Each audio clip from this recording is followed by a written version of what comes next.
Everything is controversial. Well, okay, not everything, but a lot of things in the racing game space tend to be controversial. As someone who has been in this space for many years, I have seen so many different things and people getting upset over all kinds of things when it comes to various new racing game releases. And today I just wanted to take a small trip down memory lane to remember some of the most major and impactful racing game controversies that at least I remember. Now, there's undoubtedly some stuff that I will forget, and in particular I didn't really include anything from the sim racing game space, mainly because I'm not really like too much into it, but also because I feel like there's so many controversies in the sim racing game space that it could easily fill another video.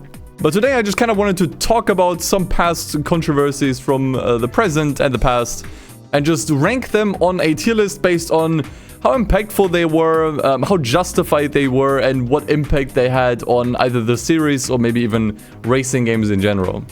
And so I would like to start right away with Test Drive Unlimited, in particular its launch and update issues.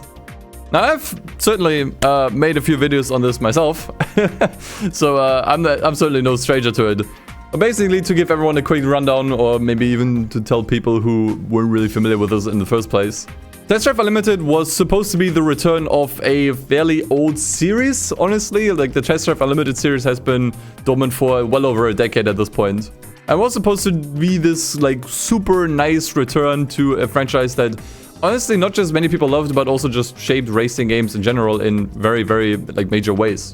But fortunately, it ran into the pitfall many new games fall into these days, where they make a lot of decisions about the game that just harm the player in many ways. So, for example, the game was always online, and they just did not have the server capacities to ensure that the game is actually properly playable on launch. So, for example, when the game came out, there was a 3-day or 4-day early access period if you bought one of the bigger versions of the game. The ones that are more expensive and that are supposed to give you more content.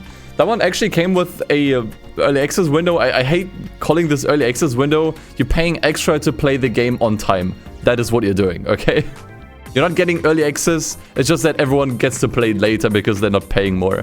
But basically what happened with this is that the game didn't actually work during this time. Like, the servers were constantly down, even during the small early access phase where only a portion of the player base was actually playing even. So all the people who basically paid extra money to play the game during this, early phase, basically got ripped off. You were maybe able to get into the game sometimes, but even then you got kicked out pretty much after an hour. So pretty much everyone that paid extra specifically to play the game early, or as I said early, on time, basically got scammed. But even besides that, there were so many issues with the launch. The game itself obviously not being up to par, but the game's quality isn't really like, the topic of debate here. Like, I'm not rating these games based on how good they were on launch. This is really more about the individual controversies. And with the launch, it was definitely also just the fact that the game was very, like, unfinished and wasn't really what was advertised. It was a step back from the previous game in many ways, but in particular, just a lot of stuff just did not work. And so they promised to just deliver a bunch of stuff in updates, which they are still behind on, and they're still over-promising and massively under-delivering. It's just, Test Drive Unlimited Solar Crown is just the mess that keeps on giving. And so putting this one on the tier list, I would say it's not quite as bad because most of it is just confined to this game. It doesn't have like any reaching effects. It's just the victim of a lot of like modern gaming trends. So I would probably put this into valid crash out territory. Like, no doubt, if you paid money for this game, in particular paid a lot of money, I can imagine there was a good chance that you were really disappointed. I also don't want to know how many refunds this game got. And to this day, it sits in like the mostly negative territory on Steam, like the mostly negative rating. So yeah, definitely valid crash out for pretty much everything that concerns this game. Now, moving on, we're going back a little bit to the past, and we're going to talk about standard cars in Gran Turismo 5. So, between the previous game, Gran Turismo 4, and Gran Turismo 5, there were, give or take, 5 years, which was a huge wait, especially for back in the day when games came out a little bit more frequently. And especially with Gran Turismo 3 basically being somewhat of a launch title for the PlayStation 2. It wasn't actually a launch title, but launched really, really closely to the console. So people, I think, sort of expected a new Gran Turismo game to be around the corner, at least sometime around the PlayStation 3's launch.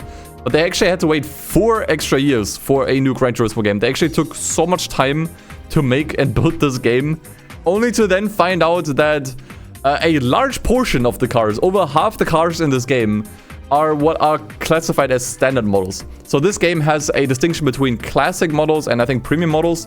The premium models are cars that they either completely overhauled or made specifically new for this game, that have an interior, that are more detailed, that really just make full use of the PlayStation 3's hardware.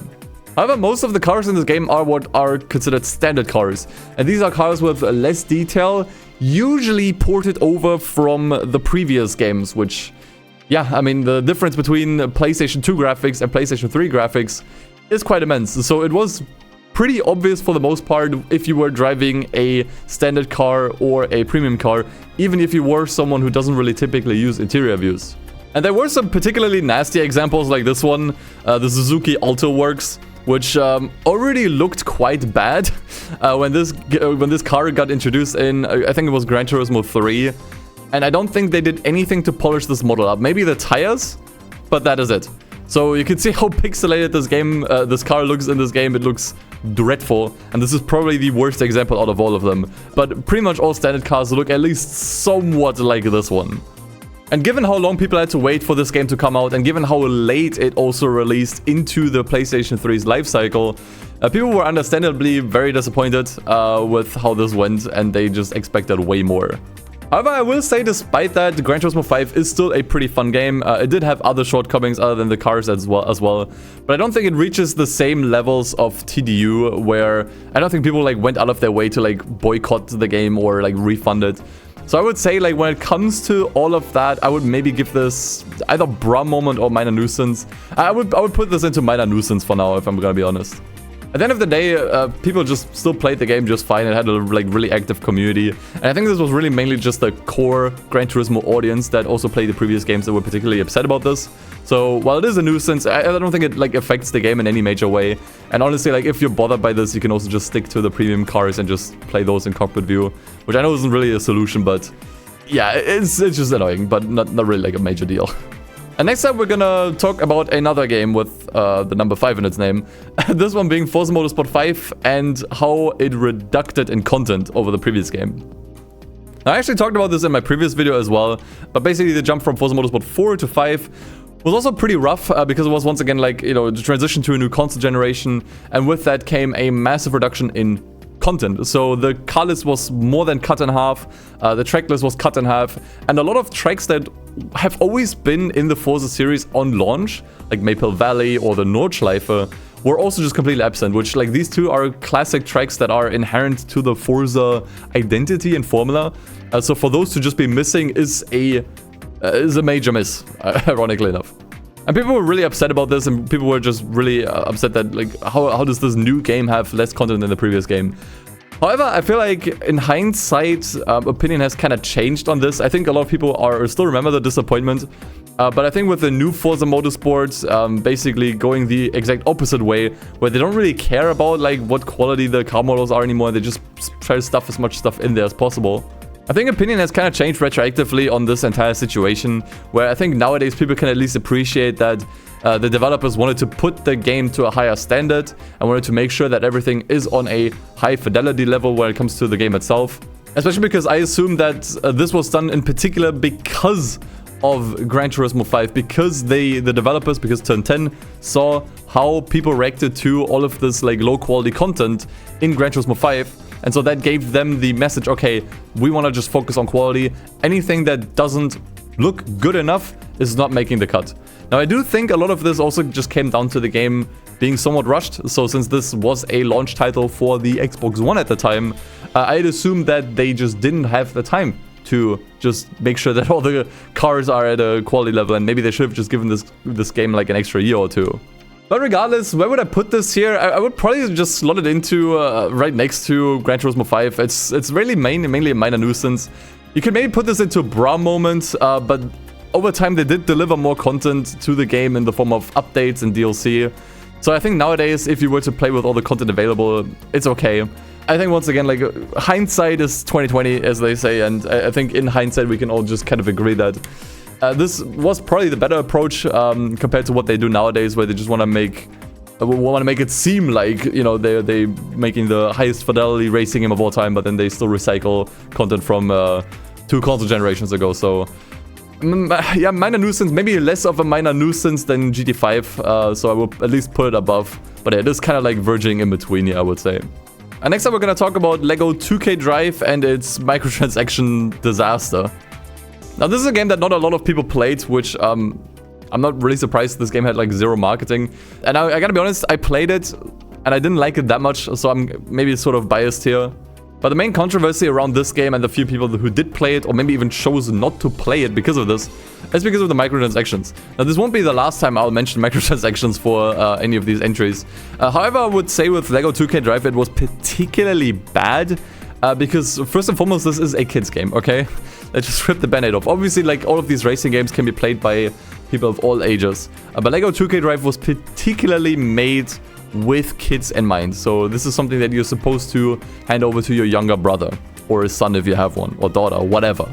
And so if a kid plays this and they just get bombarded with premium currencies and like, this game has microtransactions out the wazoo. It is probably like one of the most absurd levels of microtransactions I've ever seen in any racing game ever. It is actually crazy. Now, you can play through the entire game without paying for any microtransactions. That works, but you will never actually get all of the content. Like, all of the content in the game is like a large part of the content in the game, especially when it comes to the building aspects, which, I mean, it's a LEGO game. Of course you want to build stuff, you want to build cars. That's like primarily what you buy this game for. And a large part of that section of the game is completely gated behind microtransactions.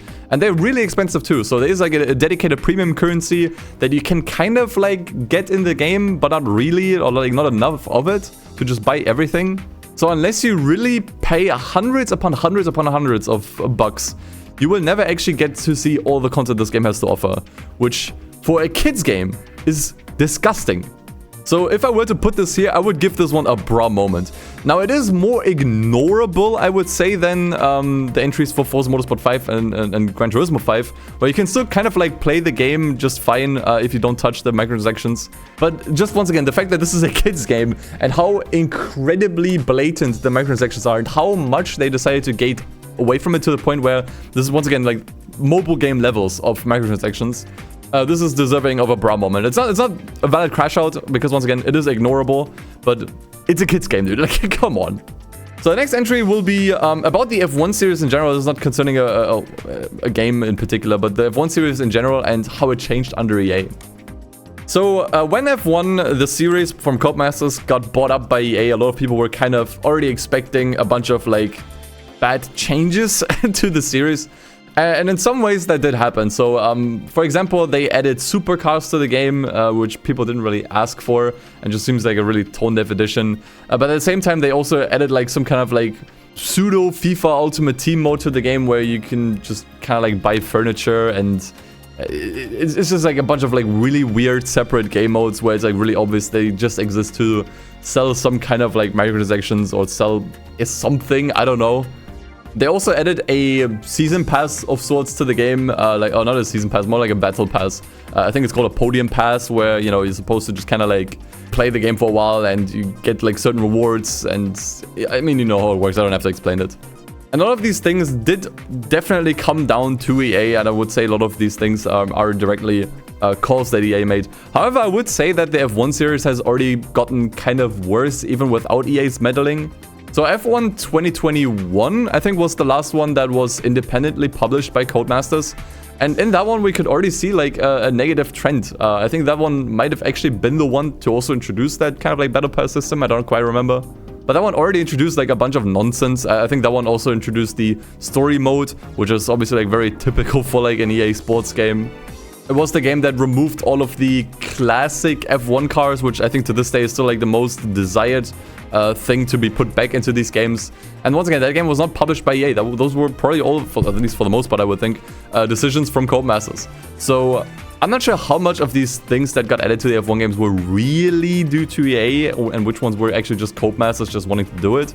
I find it kind of hard to talk about this, but yeah, you could definitely tell that there was definitely some major changes done to the game's identity and DNA under EA, and usually not for the better. So where would I put this? Considering it does affect the series, I would probably put this into bra moment territory as well. Maybe not as much as LEGO 2K Drive. But I think it's definitely fair to say that the F1 series hasn't really been the same since it got bought by EA. And I don't think any of these games really reached the same quality standard that F1 2020 established. The most recent one, F1 25, did come somewhat close, but it's still missing the classic F1 cars, and it's still missing a bunch of stuff from the previous games. So it's just like, you know, you get bought by EA, franchise goes to crap. It's just, you know, it's just a bra moment. It's just, you know how it goes. We're gonna stick with EA for a moment and talk about the Need for Speed Most Wanted reboot from 2012. So Most Wanted is obviously one of the most beloved racing games of all time. I don't think I need to mention this. And EA noticed this, and in 2012, the developers at the time, Criterion, they actually wanted to make an official follow-up to Most Wanted. Now, how far this follow-up would have gone in terms of story and lore, I guess, still isn't really like 100% known. But they at least wanted to somewhat hit the same beats. Like, the gritty atmosphere was supposed to be there, certain characters were supposed to return. It really was meant to be this official follow-up to the original Most Wanted from 2005. And unfortunately, this was not the game that we got at all. So it is Most Wanted 2012, as we know it, is a fairly sanitized, fairly clean knockoff of Burnout Paradise, which sounds quite bad, but like in reality, this game is still pretty fun. It's a good time, especially if you play online. But it's definitely nowhere near the game that people were expecting. And I think this was already kind of obvious when the game was announced and unveiled. So this wasn't like a major surprise for people when they bought the game. It's not like people got kind of like ripped off into buying this thinking it's like an actual Most Wanted game, and then they find out it's actually something else entirely. I think it was really obvious what kind of game this was pretty much as soon as it got announced. So the disappointment was pretty much instant. And then kind of like faded over time, and then people just kind of like warmed up to the game over time. It definitely kind of sucks because there's still nostalgia baiting, like fairly blatantly, I would say. However, given that, you know, even back then you kind of knew what you were getting into with this one, I would probably also just put this into minor nuisance territory. Probably even behind the GT5 and Forza Motorsport 5 things. Mainly because, once again, you knew what you were getting into, and at the end of the day, it's just the name of the game. It doesn't really matter all that much, if I'm being honest. And then, while I don't want to glaze the game too much, because it definitely has a bunch of issues going on with it, it at least had like a really fun multiplayer mode, and did a few things quite well. Like, it's definitely far from like the worst Need for Speed game ever made, so yeah, it's just a minor nuisance, really. However, now, we're gonna talk about the shutdown of the crew. Now, I've made several videos on this, others have made several videos on this. There's no chance in hell you have not heard of this. So, the crew was shut down in, I think, 2023, it might have also been last year, I'm not quite sure anymore. And since this was an online-only title, that meant, since there was no offline patch being made, the game became completely inaccessible. And not just that, and this is something I feel like people keep forgetting. If you bought the game on Uplay, which is where I think a lot of people got the game from, especially because it was free at some point on Uplay. You weren't even allowed to download the files anymore. Like, you were not allowed to even get anything that you paid for anymore. Which is one of the reasons why Ubisoft is actually still getting sued to this day, by the way. Now, games going offline and becoming inaccessible is not exactly a new concept. This is something that happens to MMOs all the time, for example. However, this was the first time this happened to a game that had a significant single-player portion available. So there is like a dedicated story mode with cutscenes, you know, a map that had a lot of effort put into it, and still a fairly active player count overall. And that's what made this so shocking. Like, you have all of this single-player content in the game, and Ubisoft just decided to toss all of it. And this led to a major political movement where Europeans actually came together to sign a citizens' initiative, which, by the way, that's not a petition, that's actually more valuable than a petition, at least here in Europe, to come together to really show the EU that this is something we don't want to happen again, and that in the future, publishers and developers need to come up with some kind of end-of-life plan for their games. Now, that doesn't mean they need to keep their games online forever. It just means they need to provide some means to make the game still accessible to at least a reasonable degree in the future. And this made waves through pretty much the entire internet. Everyone was talking about it for a long time, even like insanely massive content creators. And the crew and its subsequent shutdown was the catalyst to all of this. So with that in mind, I think it is only fair to put this controversy in the highest level possible, the DEFCON 1 level. I don't think we will ever see a controversy in the racing game space that stretches this far and wide into pretty much all possible areas of the internet, and potentially also into politics. I think this is the crown jewel of racing game controversies, by a wide margin. And now moving on, we're gonna talk about Need for Speed Unbound and how, in particular, its music and art style was perceived by fans. Now, my general opinion on Need for Speed Unbound is and has always been that it's just okay. And once again, like, we're not ranking these games here and doing this tier list based on how good or bad the games are. That's not it at all. But Need for Speed Unbound, I think, all things considered, is just fine. It's just okay. And I feel like people, especially in the Need for Speed community, have such a hard time accepting that a game can just be okay, right? It's just not for everyone. And so Need for Speed Unbound in particular had a very certain kind of music and art style to it that people just did not vibe with. I think it's fair to say that they really try to cash in on the Zoomers with this game, like with all the music and with how the art style works. Now, personally, I wasn't a fan of the music either, and I think the art style just kind of like didn't really click for me. So people were complaining that, for example, there isn't really any proper smoke in the game. So if you're drifting or doing burnouts, the cars don't actually produce any like proper smoke, but there's just these like weird cartoon effects going on that were also just flashing by whenever you did literally anything. And just people didn't really like it. People thought it makes the game look like a mobile game and whatnot. So people just generally were not happy with it. There were like tons and tons of videos made where people just kind of like compared the soundtrack of Unbound with those of Most Wanted and other older Need for Speed games. And they used these like Giga Chats and soy jacks. To me, this is always like adults playing with puppets, by the way. I just want to point this out, like these Giga Chats and soy jack memes. That's the equivalent of like adults playing with puppets, by the way. Which, like, okay, whatever. But I feel like it's gotten kind of like overused to a point where people just use these to like present their arguments as factually correct. And it got really annoying. I'm just gonna say it. The entire Unbound discussion got really annoying and exhausting. And overall, would I say it was justified? No, not really. This was the vision that they had for this game, and you just didn't vibe with it. And you know what? That's okay. You know, not every game needs to be made for you. If you didn't like the music, that's fine. Either don't play the game or play Spotify with it. If you don't like the art style, okay, then you just disagree with the game directors. Okay, just don't buy it then. Like this, I feel like this is such an overblown issue to the point where to this day I still question why people became this vocal about this game in particular. Maybe it was still the after effects of the lockdown, just kind of like trickling down into like various online discussions. But yeah, when it comes to the controversies around Need for Speed Unbound, I think people just have a hard time accepting that some games are just not made for them. So I gotta put this one into nothing burger. And I say this as someone who doesn't like the music and finds the art style just kind of weird and doesn't really vibe with it 100%.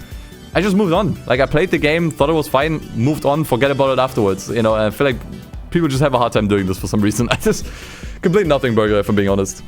Especially because this next entry, I feel like, is way more relevant when it comes to controversy and has a way bigger impact on the game, which is Need for Speed Payback and how it changed its upgrade system to accommodate loot boxes.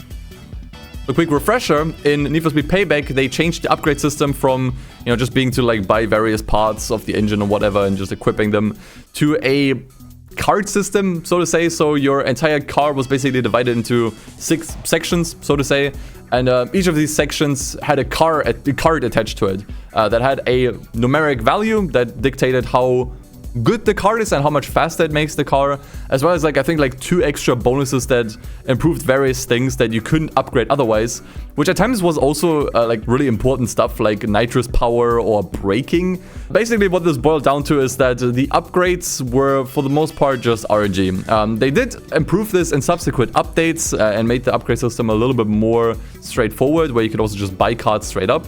But when the game came out, the upgrade system was very much random. I mean, there was definitely some like progression still happening, like you didn't really keep getting like lower tier cards all the time. So it was still somewhat balanced, but it was definitely kind of annoying that you couldn't just like straight up buy upgrades for the car like in any other racing game ever made. Even the Crew, which had a similar system with its card system, at least in there you can also just go into a tuner and just buy cards of a certain level, like just regular upgrades pretty much. Which wasn't really as straightforward in Need for Speed Payback. And it is still to this day believed that this was done to accommodate the loot box system that they added to this game, which was a common thing they added to various EA games back in the day. So especially I think Star Wars Battlefront was really notorious for this back in the day. And they wanted to also just bring this system over, bring the loot boxes over to the Need for Speed series with Payback. And I would say this was probably kind of justified. I think the upgrade system was definitely in part made to accommodate for the microtransactions. But at the same time, a part of me also just feels like maybe this was actually just the vision because, I mean, card system, you know, the game takes place in Las Vegas and the surrounding area, you know, casinos, cards, card games, you know, it kind of goes hand in hand. I think overall, I would still put this into the bra moment territory because this does heavily affect the game. And I think this is also the reason why a lot of people did not like the game, which I think is 100% valid. I wouldn't put it like over any of these here, but it's still definitely a bra moment for me, I would say. And next up, we have my favorite meme. Built from the ground up and Forza Motorsport. So I could pull up countless of examples now where during the hype build-up for the new Forza Motorsport, or Forza Motorsport 8, I guess, if you want to call it that, the words built from the ground up were uttered at least like 5 times, probably more times. And this was like basically a big push from Turn 10 at the time to really show like, hey, we're actually like building this new Forza game specifically for the Xbox Series consoles. We're redoing all the tracks, we're redoing everything in this game. Basically pretty much the same approach that they did for Forza Motorsport 5 back in the day.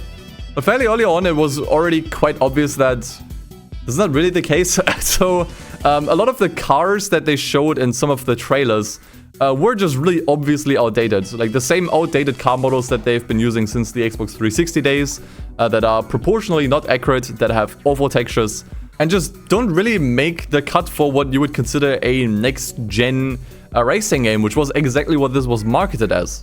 And over time, after the game came out, it was also found out that even the tracks weren't entirely new. So a lot of the like underlying meshes and hitboxes of the tracks, so basically what these tracks are like how these tracks are built, were basically just ports from the earlier Forza games. I think in particular the Nordschleife that they I think had to add later as well, once again, was under the hood still the same Nordschleife from the previous games, just with a bunch of like decorations like swapped around and added in.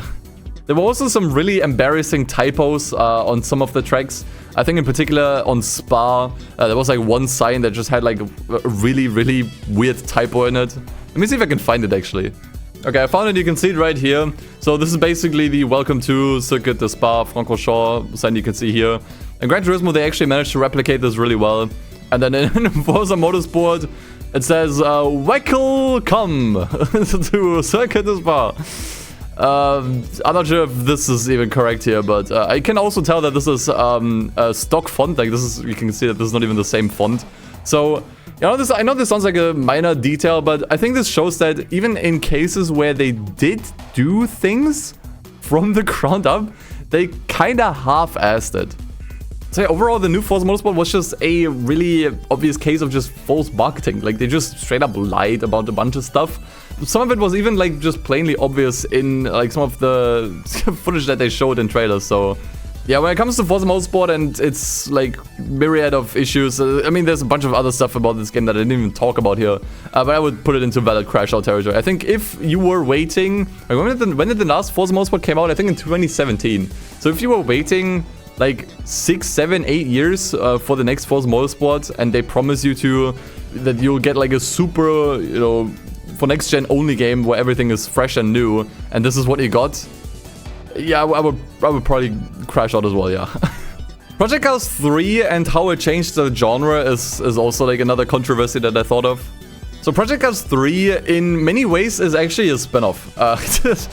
I think it definitely feels and plays like one. So Project Cars was originally a super, like I don't want to say like super hardcore sim, but a pretty accessible sim racer. And then with Project Cars 3, they decided to just completely shift gears and make more of a simcade, like a lighter, like I don't want to say arcade racer, but it definitely fell more into the arcade spectrum, I would say. And the main problem with this is that this, not only does the title not reflect this at all, and I think if they just titled this game in any different way, they might have been fine with this. But also they marketed this particularly and saying like how this game is actually just as realistic as the previous Project Cars, like Project Cars 2, but you can just make it a little bit easier on the controller too, which is just not true. Like if you play this game on a wheel, it feels infinitely worse than Project Cars 2. Like, they basically just neglected their entire fanbase with this one, basically. By just making this one the next numbered sequel and just straight up lying about it.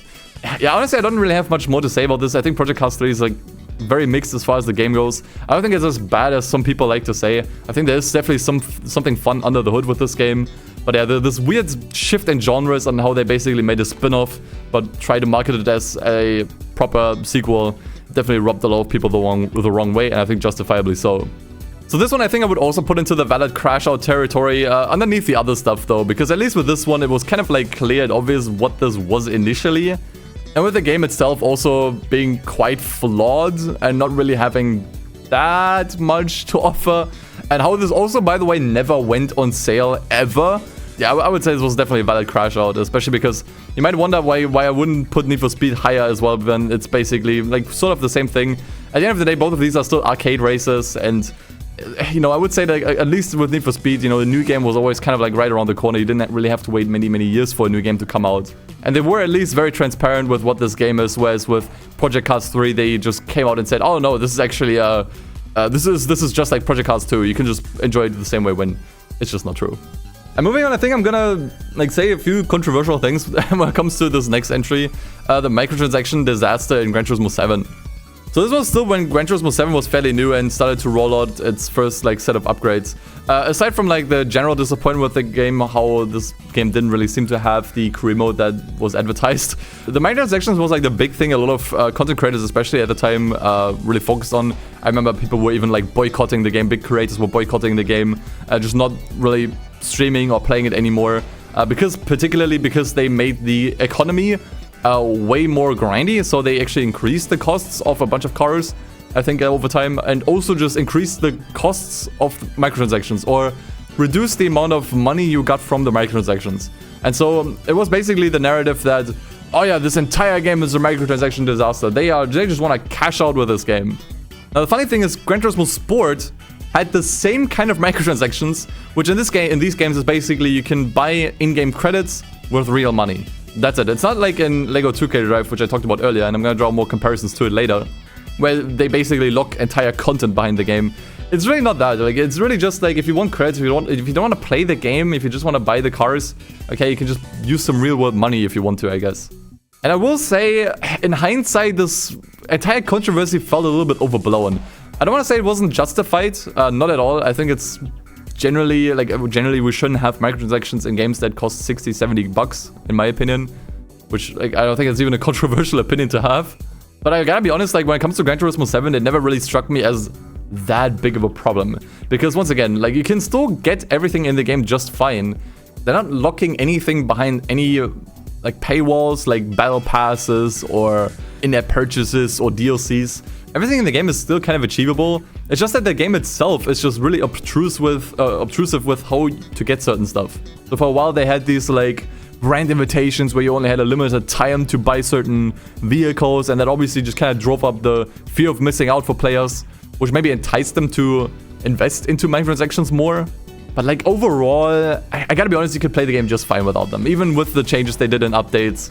So it is definitely justified, I would say, but when it comes to the game itself, I think the game just had way bigger issues that I think were kind of like swept under the rug in favor of just putting the focus onto the microtransactions. So I wouldn't necessarily say this was a nothing burger, but it was definitely the most minor nuisance of the minor nuisances so far. Especially if you directly contrast this to Lego 2K Drive, which, as I said, is a kids game, has tons of content locked behind paywalls, you need to pay way more money if you want to get anything or even close to everything. Gran Turismo 7 is very tame with its microtransactions. Very, very tame. And so now we move on to what I think might be the most recent controversy. And this is when Forza Horizon 5 charged another $100 for early access on its PlayStation 5 release. So it is unfortunately kind of a common practice these days, not just with racing games, but also a bunch of other games where if you get the most expensive version of the game that comes with future content already included and everything, you also get a limited time window where you can play the game early. As I said earlier, this basically just means you get to play the game on time. You're not playing it early, you're playing it on time, okay?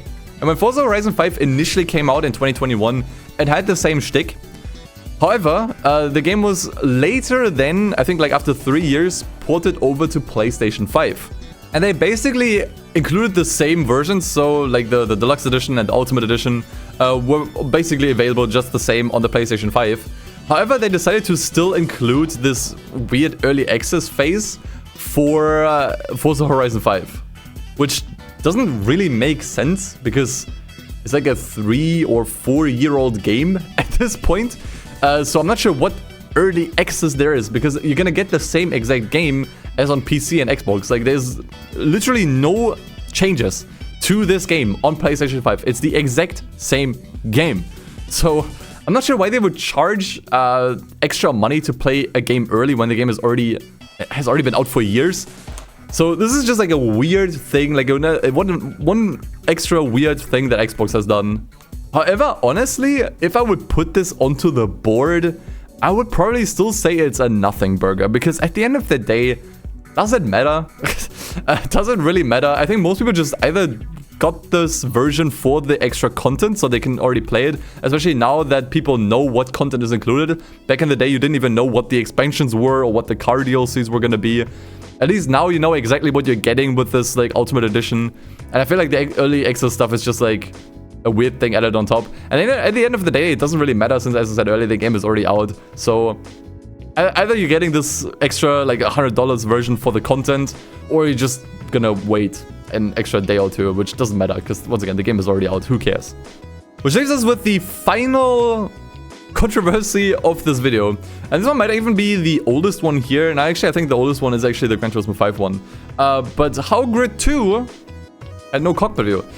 And also just in general, how different Grid 2 is compared to its predecessor. So I find this kind of like weird in hindsight, because to me, Grid 2 is just a very different game. They just tried to make the game play very differently. Like, I don't want to say it goes far enough to be considered a spin-off. But while the first Grid tried to just kind of like have a sim racing feel encapsulated in an arcade racer, I think Grid 2 just went all in on the arcade. So the handling is a lot more drifty, and you know, drifting is generally the fastest way around corners in this game as well. So I think a lot of this is definitely just down to like a different direction.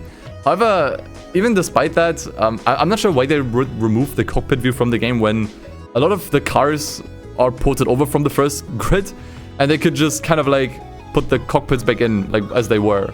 Now this still sucks regardless, because a lot of people back in the day definitely played Grid exclusively in the cockpit view, because it was actually like a fairly decent one for its time. So to not have it in the sequel definitely kind of sucks, especially with the handling itself, and pretty much a lot of like changes, like the team building aspects were like heavily watered down, and then even more so with Grid Autosport, where they watered everything down even more. And Grid Autosport then brought back the cockpit view, but it was kind of like blurry, like it was all just kind of blurred out, so you couldn't really see any details, which is just weird. Like at that point, why even include it in the first place? So this one I find difficult to rank. I guess this one really just kind of depends on how important this is to you. I would say it's probably the most minor of nuisances, if I'm gonna be honest. I would maybe at least put it over Gran Turismo 7's, because at least with Gran Turismo 7, the game is still the same as it always is. But if you were someone who enjoyed the cockpit view in Grid 2 and you just got none of it now, yeah, I can imagine this is probably a bit of a disappointment. And so these are the racing game controversies, at least the ones that I could think of, and how I would rate them based on how severe they were, how impactful they were, and just generally how I feel about them, pretty much. Now, those are definitely not all of them. Like, if you just go back in the years, you're gonna probably find tons and tons and tons of controversies in the racing game space. It's inevitable that I missed some. So if you have anything else that comes to your mind, any other controversies that you remember from the past and present, share them in the comments below and tell me about them. What did you think of them? What was, you know, what generally was going on? I might make a part 2 of this with sim racing controversies in particular. So especially those, feel free to leave them in the comments, because that way I can just kind of like cover as many bases as possible. But for today, that shall be it. Thank you all so much for watching. And until next time, take care, take it easy. And as always, peace. See you guys.